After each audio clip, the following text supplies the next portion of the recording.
बिहार में लाखों और शायद करोड़ों लोगों के सर पे जो वोटबंदी की तलवार लटक रही थी, उस पे आज सुप्रीम कोर्ट ने बहुत बड़ी राहत दी। सुप्रीम कोर्ट ने 4 घंटे तक चुनाव आयोग से सवाल पूछे। सीधा सवाल पूछा कि भाई जब आपके अपने रूल में आपने आधार कार्ड का जिक्र किया है, तो आप आधार कार्ड को मानने से इंकार कैसे कर सकते हो? जो सवाल हम जैसे लोग पूछ रहे थे और जिनका जवाब देने से चुनाव आयोग पिछले 3 हफ्ते से कतरा रहा था, बच रहा था, तमाम किस्म की झूठी बातें कह रहा था, आज सुप्रीम कोर्ट में उसका जवाब देना पड़ा।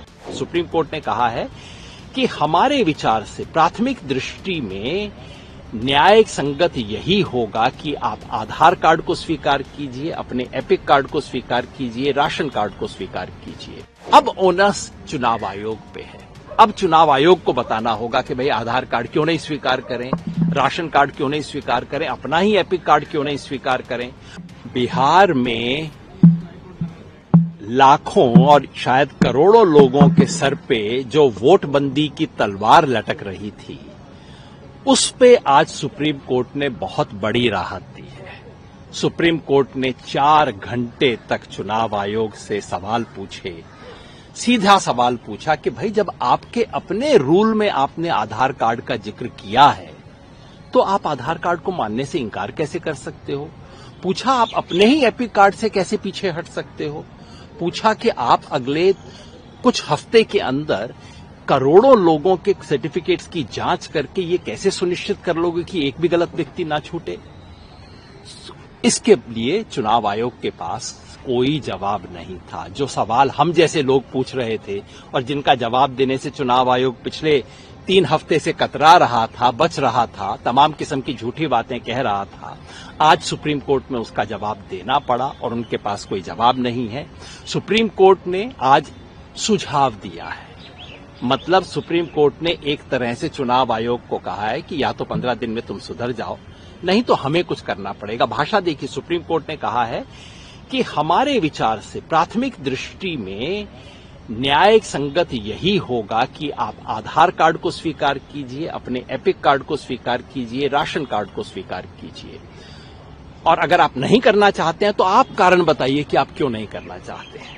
मैं समझता हूं ये बहुत बड़ी जीत है उन लोगों के लिए जिन्होंने बार बार कहा था कि वोटबंदी का खतरा है। ये खतरा भी टला नहीं है, फिर आगे 28 तारीख को देखेंगे।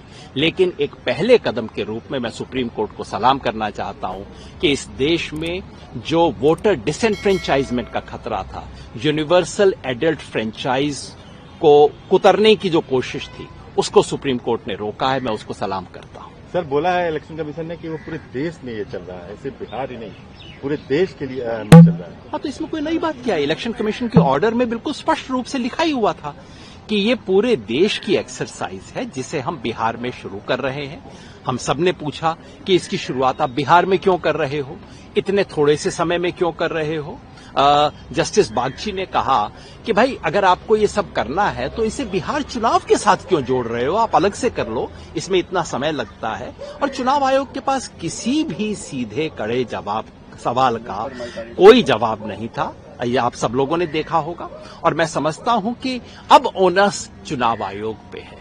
अब चुनाव आयोग को बताना होगा कि भाई आधार कार्ड क्यों नहीं स्वीकार करें, राशन कार्ड क्यों नहीं स्वीकार करें, अपना ही एपिक कार्ड क्यों नहीं स्वीकार करें, और ये कैसे सुनिश्चित करें कि जो लोग ऑलरेडी वोटर लिस्ट में थे उनमें से एक भी व्यक्ति बाहर न जाए। जस्टिस बागची ने बार बार कहा कि अगर एक भी व्यक्ति बाहर रहता है तो आपको उसको सुनवाई करनी होगी, उसको चिट्ठी देनी होगी, आपको पूरा करना होगा। ये सारा काम आप कैसे कर सकते हो? तो इस लिहाज से मैं समझता हूं कि ये पूरे देश के सामने जो तलवार लटकी हुई है, उस पे सुप्रीम कोर्ट ने आज एक तरह से पहली ब्रेक लगा दी है। अभी गाड़ी मुड़ी नहीं है, उसके लिए 28 तारीख का इंतजार करना। Subscribe to One India and never miss an update. Download the One India app now.